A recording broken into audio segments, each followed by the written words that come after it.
व्याकुल है, कार्रवाई नहीं कर रहे, रोज नए नए बयान आ रहे, विपक्ष को आप नमर्द कह रहे, ये व्याकुलता आपकी है। सदन चलने नहीं दे रहे, ये व्याकुलता को बढ़ावा देने का मुकदमा क्यों नहीं? देश में मजाक है, कुछ भी आप लिख दोगे। आपने कैसे उसको हिंदू मुस्लिम का एंगल दे दिया? मनोज तिवारी से फौरन इस्तीफा लेना चाहिए और बाहर का रास्ता दिखाना चाहिए। मैं निकाल लिया हूँ। प्रधानमंत्री जी रुमाल भी रखते हैं और रुमाल में शायद कहीं पर एक ऑटोमेटिक वो आंसू वाला पानी भी रखते हैं, क्योंकि आंसू अचानक आना ये तो कोई बड़े हीरो बड़े कलाकार का ही काम है कि रोना भी है फिल्म में, हंसना भी है फिल्म में। आम आदमी के बस का नहीं है। अगर आप रो रहे मेरे दलितों को मत मारो, सारी दलित की पिटाई हो रही है, ऊना कांड सबके सामने है, मेरे फला को मत मारो, जिसको बोल दिया मत मारो समझो उसकी खैरियत नहीं है। बिहार के साथ इन्होंने कहा था भाइयों बहनों 1000 10-20 हजार करोड़ दूं, याद है? अच्छा लो ये लो, मैंने 1,40,000 लाख करोड़ पद्म नील खरब दे दिया, मिला है। और वो 20 साल 18 साल 19 साल का ये बच्चा छोटा छोटा, और उस तरह की हरकत सड़कों पर हो रही थी, इस तरह की हरकत हो रही थी, शब्द नहीं है कि उसको बयान किया जाए। हमारे साथ हाफिज गुलाम सरवर जी मौजूद हैं और जानकारी लेंगे कि सड़क से लेकर के संसद तक मणिपुर के हालातों को लेकर के जो बातचीत करनी चाहिए थी अभी तक हो नहीं पा रहा है, क्या है इसके पीछे की वजह। सर आपका स्वागत है। कैसे देख रहे हैं सर, सड़क से लेकर के संसद तक इस मसले पे चर्चा लोग करना चाहते हैं, चाहे वो सांसद हो चाहे आम इंसान हो, लगातार इसका विरोध प्रदर्शन किया जा रहा है, आप इसको कैसे देखते हैं फिलहाल मणिपुर को लेकर? देखिए, सबसे पहले सदन में जो दृश्य दिख रहा है वो एक परिपक्व लोकतंत्र का जो दृश्य होना चाहिए वो नहीं है। और जो बयानात आ रहे हैं लगातार, विशेषकर सत्ता पक्ष के सांसदों के जो बयान हैं वो अति निंदनीय बयान हैं। अभी हाल ही में जो कल मनोज तिवारी जी का बयान आया है उसकी जितनी निंदा की जाए, बल्कि मैं समझता हूं अगर भारतीय जनता पार्टी नीतियों पॉलिसियों की बात करती है तो उन्हें मनोज तिवारी से फौरन इस्तीफा लेना चाहिए और बाहर का रास्ता दिखाना चाहिए, क्योंकि भारतीय लोकतंत्र में ऐसे अमर्यादित शब्दों के लिए तो कोई जगह नहीं है।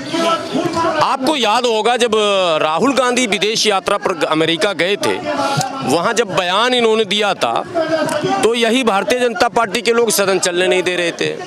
राहुल गांधी के वो जातिवादी टिप्पणी, जिसको मोदी ही क्यों चोर होता है वाला जो मामला था, उस पर उनकी सदस्यता तक चली गई। 2 साल का मुकदमा, माने 2 साल की सजा का मसला है। उससे बड़े बड़े बयानात अब आ रहे हैं और उस पर ढिठाई के साथ लोग उसी का पक्ष ले रहे हैं। ये कौन सा लोकतंत्र है? आप सोचिए कि मणिपुर ही नहीं, देश के कई कोने में कई बड़ी घटनाएं घट गई, प्रधानमंत्री जी ने कभी कोई उस पर अपनी टिप्पणी अपनी ओर से नहीं दिया।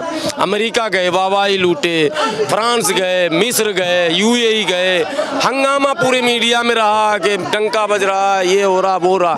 लेकिन भारत में क्या हो रहा, जब इसको करीब से देखेंगे तो पता चल रहा है कि आज 3 महीने होने वाले हैं मणिपुर में, और मणिपुर का एक भी गांव शांत नहीं है। मणिपुर में जातीय हिंसा भारत के उन तमाम हिंसाओं को पीछे छोड़ता जा रहा। गुजरात और कश्मीर की घटना को यदि आप याद करें तो मुझे लगता है कि सेम उसी रास्ते पर मणिपुर भी लगभग पहुंच चुका है, और उतना ही बड़ा पलायन, उतनी ही बड़ा नुकसान, सरकारी संपत्तियों का नुकसान, और गांव बिल्कुल गांव छोड़कर जा चुके हैं, पलायन। मोदी जी जिक्र कर रहे हैं, बार बार विपक्ष नेता कह रहे हैं कि मोदी जी इस पर चुप्पी तोड़िए, बोल क्यों नहीं रहे हैं। सवाल ये है कि मोदी जी बोले, जब सदन स्टार्ट हुआ उससे पहले मोदी जी बोल करके गए कि उनका भी हृदय जो है पीड़ा से भर उठा है, पूरे 140 करोड़ देशवासियों को इससे अपमानित होना पड़ा है, बोल कर। जब सदन शुरू हुआ तो उनको सदन में जाना था। दूसरी बात है कि रात में वीडियो वायरल हो गया। अब 2 मसला हुआ कि आप अगर उसके बाद भी नहीं बोलते तो क्या करते, लेकिन जब बोला उन्होंने तो आप उनके शब्दों को पकड़ें। जो बयान उनके आए हैं सदन के शुरू होने से पहले, वीडियो वायरल हो गया रात शाम में ही, पूरी रात पूरी दुनिया में ट्विटर पर ट्रेंड करता रहा। वो तस्वीर जिसको कोई भी भारतीय नागरिक या आम इंसान जिसके सीने में दिल है वो देखकर जरूर रोएगा, दुखी होगा कि वो उसके देश में ऐसा दृश्य, इतने बहके हुए नौजवान जो महिलाओं का अपमान इस तरह से करेंगे। लेकिन प्रधानमंत्री जी ने दिन में सदन शुरू होने से पहले बयान दिया, और बयान देते ही राजनीति कर दी। उसमें छत्तीसगढ़ राजस्थान को घुसेड़ दिया। घटनाएं वहाँ भी घटी हैं, घटना तो बिहार में भी घटी है, लेकिन आप उसको मणिपुर से उसकी तुलना नहीं कर सकते। सबके पीछे जब आप जाएंगे तो अलग है। जैसे बंगाल में भी घटना घटी, बंगाल में महिला ने महिला को नग्न किया और चोरी का आरोप था और उसको फौरन काबू में किया गया और सब पर कार्रवाई कर दी गई। प्रधानमंत्री जैसे पद पर रहकर आप उसकी तुलना इससे कर रहे हैं। आप ये दर्शाता है कि गुजरात में आपके मुख्यमंत्रित्व काल में जो बिल्किस बानो के साथ हुआ, जो ज़किया जाफरी के साथ हुआ, उसकी पुनरावृत्ति ही हुई है।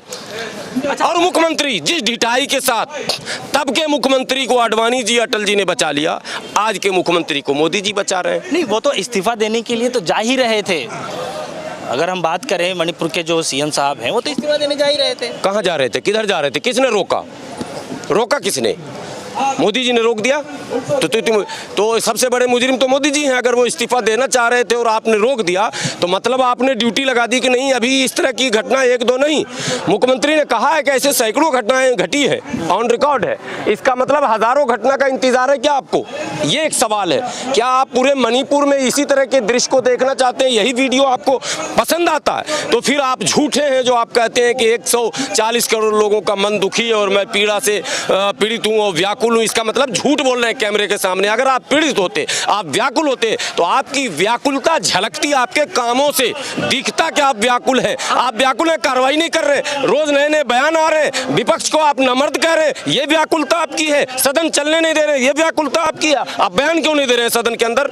क्या डर है? कौन सी चीज है जो आपको बयान देने से रोक रही है? बोलिए ना। विपक्ष जो मांग रख रहा है कि प्रधानमंत्री जी पहले आकर जवाब दें, चर्चाएं तो होनी ही है, मगर प्रधानमंत्री एक बार आए, चूंकि देश के मुखिया है, वो गार्जियन है, उनके निगरानी में सब कुछ होता है। जो भी आईबी है, सीबीआई है, ईडी है, क्या कहते हैं, जितना भी इंटेलिजेंस ब्यूरो है, मुख्यमंत्री है, राज्यपाल है, हैंडल तो प्रधानमंत्री जी करते हैं ना। देश के मुखिया तो वही है। एक बार वो मुखिया होने की हैसियत से सदन में आकर कहें कि ये घटना कब घटी, क्यों घटी, कैसे घटी, क्यों इतने दिनों तक बात दबाकर रखी गई, मुख्यमंत्री की भूमिका क्यों संदिग्ध है, और अब जब वीडियो वायरल हो गया तो कितने लोगों की गिरफ्तारी हुई, ये बोलेंगे कि नहीं बोलेंगे? आप 4 लोगों को गिरफ्तारी करके भारतीय जनता पार्टी अपने ट्विटर हैंडल पर चला रही है। अब्दुल पकड़ा गया, आपने सुना कि नहीं सुना? भारतीय जनता पार्टी का आईटी सेल का जो अध्यक्ष है वो मालवी है, उसने अपने ट्विटर हैंडल से, और इतना मतलब झूठ बकवास प्रधानमंत्री जी किस मुंह से बोलेंगे? ये झूठ आकर फैलाने वाले उस भाजपा कार्यकर्ता पे गिरफ्तारी क्यों नहीं? कदम 420 द्वेष फैलाने, घृणा फैलाने, नफरत फैलाने और जातीय हिंसा को बढ़ावा देने और धार्मिक उन्माद बढ़ावा देने का मुकदमा क्यों नहीं? देश में मजाक है, कुछ भी आप लिख दोगे। आपने कैसे उसको हिंदू मुस्लिम का एंगल दे दिया? यानी आप मणिपुर के बाहर भी हिंदू मुस्लिम दंगा चाहते हैं, तभी आप अनर्गल बयान देते हैं। कभी ये ट्वीट करते हैं, कभी वो ट्वीट करते हैं, टमाटर महंगा हो गया, इसमें मियाँ मुसलमान है। उस बेशर्म मुख्यमंत्री को आप बर्खास्त नहीं कर सकते? आपको रोजी रोटी, पढ़ाई लिखाई, सड़क बिजली के लिए इलेक्शन में चुना गया था, आपको शिक्षा व्यवस्था, स्वास्थ्य व्यवस्था सुधारने के लिए कि हिंदू मुसलमान करने के लिए चुना? महिला सशक्तिकरण को लेकर के, बेटियों के न्याय दिलाने को लेकर के, बेटी पढ़ाओ बेटी बचाओ, ऐसे तमाम ऐसे नारे भारतीय जनता पार्टी की तरफ से दिए जाते हैं। स्वयं खुद प्रधानमंत्री मोदी जी भी जब महिला सम्मान की बात करते हैं, जिक्र करते हैं, तो काफ़ी जगह देखा गया कि भावुक हो जाते हैं।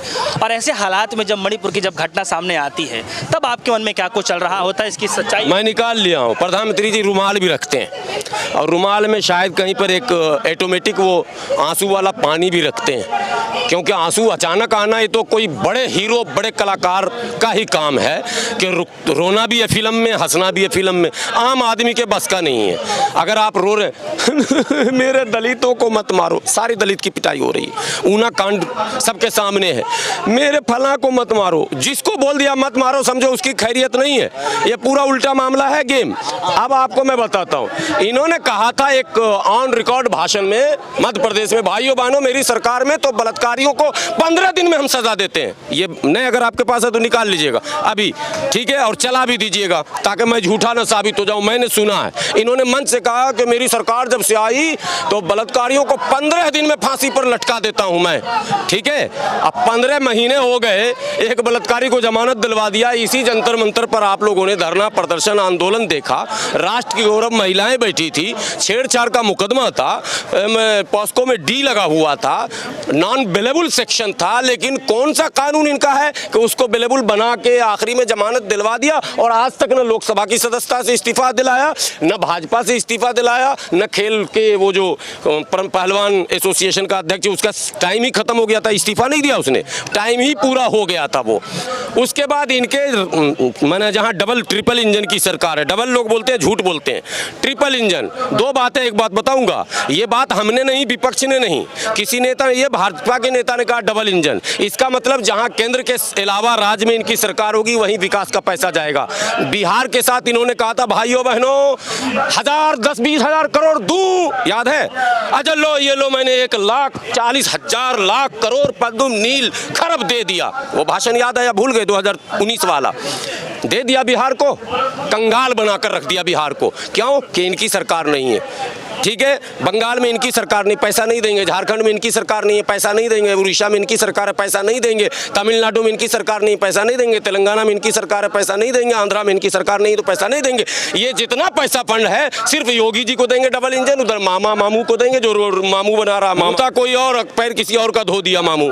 ठीक है, तो सारे राज्य के लोगों को मामू बना रहा। तो डबल इंजन शब्द इन्होंने लाया, इसका मतलब साफ इन्होंने कह दिया कि जिस राज्य में मेरी सरकार नहीं होगी वहां हम पैसा नहीं देंगे। सवाल है, आपने जब वीडियो देखा तो आपके मन में क्या कुछ चल रहा था? मैं 8 बजे रात में किसी साथी ने हमें कर भेजा, और मैंने जब उस तस्वीर को देखा तो बच्चे हमारे बैठे खाना खा रहे थे। मेरी हिम्मत नहीं हुई कि मैं बच्चों को दिखा। मैं फ़ोन, जिसने भेजा उसने फ़ोन पर हमसे बात की, उसने ट्विटर के वो सारे स्क्रीनशॉट भेजे, वायरल हो रहा है, ऐसी ऐसी बात आप देखिए, इस पर आप स्टोरी बनाइए। आप विश्वास कीजिए, मैं कोई दूसरे वीडियो को बनाने में लगा था, वो भी नहीं बना पाया, और मैं अपनी वाइफ तक को, बच्चों को तो दिखा ही नहीं सकता था, मैंने अपनी वाइफ को भी वीडियो नहीं दिखाया। जब हंगामा शुरू हुआ तो मेरी वाइफ बोली कि इतना बड़ा मामला, आपको वीडियो नहीं पता चला? हमने कहा वीडियो तो मुझे रात मिल गया था। बोले आप कुछ न बोल रहे हैं, न कुछ कर रहे हैं। मैंने कहा अगर उस वीडियो को तुम देख लोगी तो तुम भी रो दोगी। हकीकत में पूरे भारत के लोगों का सर शर्म से झुक गया। वो 20-20 साल के बच्चे, ये बताया जा रहा है इस देश में कि इन बच्चों की मानसिकता कैसी हो रही, कौन लोग गाइड कर रहे हैं इन बच्चों को। 20-20 साल, 40 साल की माँ के बराबर की महिला का इस तरह का अपमान सड़कों पर हमने अभी तक इस उम्र में नहीं देखा था कि माँ के उम्र की महिला और वो 20 साल, 18 साल, 19 साल का ये बच्चा छोटा छोटा, और उस तरह की हरकत सड़कों पर हो रही थी, इस तरह की हरकत हो रही थी, शब्द नहीं है कि उसको बयान किया जाए। बस मैं इतनी बात ज़रूर कहूँगा देश के नौजवानों से, मेरे भाई सब मेरी माँ बहन है। जब किसी नारी को आप देखते हैं तो आपको ये कम से कम कल्पना करनी चाहिए कि मेरे घर में भी मेरी बहन है, मेरी बेटी भी है जवान, कल को मेरी बेटी के साथ अगर ये दृश्य होगा तो हम जिंदा रह सकते हैं क्या देखकर? क्योंकि इतना खतरनाक मंजर, ऐसा दृश्य जो है ये देखकर कोई भी दिल वाला, मैंने अच्छा किया सरकार ने कि उसको डिलीट करवाया, तमाम जगहों से हटवाया, लेकिन उसके बाद जो कुछ किया वो कहीं सही नहीं किया सरकार ने। ना तो कार्रवाई किसी पर हुई, ना पुलिस प्रशासन पर कार्रवाई हुई, जिसके सामने ये सब घटना घटी। 1 मिनट में तो हुआ नहीं होगा, पुलिस के कब्जे से छुड़ा कर ले जाना, फिर उसके साथ मारना पीटना, इतनी हरकत करना। आप सोचो, घंटों का ये समय पुलिस ने दिया, FIR में सिर्फ फॉर्मेलिटी पूरा किया। मतलब जितनी निंदा इसकी की जाए, एक भारतीय होने के नाते, एक आम इंसान होने के नाते कम है। चलिए, बहुत बहुत शुक्रिया सरवर साहब।